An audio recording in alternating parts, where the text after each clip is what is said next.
میں بتاتا ہوں تم کتنے بڑے گنہگار ہو. تم نے کہا ہے نا کہ میں بہت بڑا گنہگار ہوں, تو اب تم نے اپنے آپ کو گنہگار پروف کرنا ہے. 90 لوگوں کے سامنے تم نے اپنے آپ کو گنہگار ثابت کرنا ہے. اب میری بات سنو, احد نے آپ لوگوں کے سامنے کہا ہے کہ میں بہت بڑا گنہگار ہوں. اب یہی احد اپنے آپ کو کہنے والا ہے کہ میں اللہ کا دوست ہوں 2 منٹ کے اندر.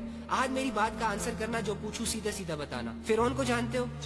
اس نے خدائی دعویٰ کیا تھا, لوگوں پہ ظلم کیا تھا, اللہ کا انکار کیا تھا, بڑے جرم کیے تھے. اوکے, اب مجھے ایک بات بتاؤ, یہ فرعون تمہارے پاس آ جائے ابھی اور تمہیں اس کا پتا ہو کہ یہ ظالم ہے, یہ جابر ہے, اس نے لوگوں کی زندگیوں کو تنگ کیا ہوا ہے, اس نے خدائی دعویٰ کر رکھا ہے, لیکن آپ کے پاس آ جائے اور آپ سے کہے احد مجھے ریئلائز ہو گیا یار کہ میں بہت بڑا گنہگار ہوں, مجھے ریئلائز ہو گیا یار احد کہ میں نے خدائی دعویٰ کر کے اچھا نہیں کیا, مجھے یہ ریئلائز ہو گیا احد کہ میں اللہ کی نافرمانی میں بہت آگے نکل گیا ہوں. احد میں تیرے رب کو ماننے کے لیے تیار ہوں, مجھے بتاؤ کہ کیا تمہارا رب مجھے معاف کرے گا؟ لیکن اس کی زندگی بڑی غفلتوں میں اور گناہوں میں گزری ہے. جب وہ تم سے یہ کویسچن کرے گا کہ کیا تمہارا رب مجھے معاف کرے گا, تو تم اس فرعون کو کیا کہو گے؟ پھر بتاؤ تم اس فرعون کو کیا کہو گے؟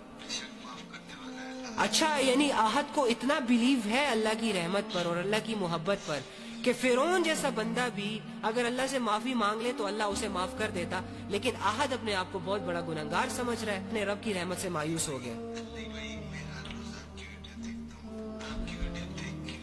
مجھے باقی چھوڑو, علی بھائی کو گولی مارو یار, تم کیوں پوائنٹ سے ہٹ رہے ہو؟ شیطان تمہیں ڈسٹریکٹ کر رہا ہے, تمہیں سمجھ نہیں آ رہی. میری بات سنو, تم مجھے بتاؤ کہ تمہیں اللہ کی بات کا یقین ہے نا؟ اگر اللہ تمہارے پاس آئے یا تمہیں آواز دے دے اور تم سے یہ کہے کہ ہمارے گناہ معاف ہے, تب یقین کرو گے کہ نہیں کرو گے؟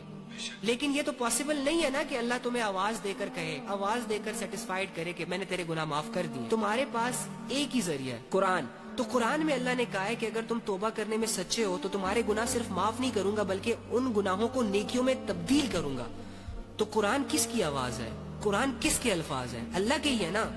تو پھر میں ڈپریشن میں کیوں ہوں بھائی؟ تو پھر میرا اللہ سے تعلق اتنا کمزور کیوں ہے؟ مجھے اللہ کی باتوں پر یقین کیوں نہیں آ رہا؟ بس یہ رونا دھونا چھوڑو, اللہ تم سے راضی ہے میری جان, اللہ تم سے راضی ہے. اللہ کو تم موقع پرووائڈ نہیں کر سکتے کہ وہ تم سے ناراض ہو جائے, وہ بے نیاز ہے. تم اللہ کو نقصان نہیں پہنچا سکتے نا اللہ کا نقصان کر سکتے ہو.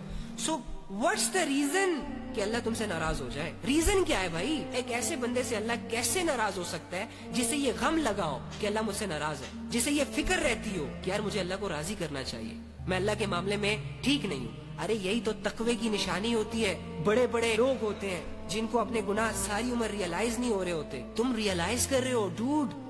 یہ سائن ہے کہ اللہ تم سے راضی ہے, تمہارے دل میں اللہ کو لے کر جذبے ہیں. کم آن, اپنی کنفیوژن سے نکلو, لوگوں کو بھی نکالو.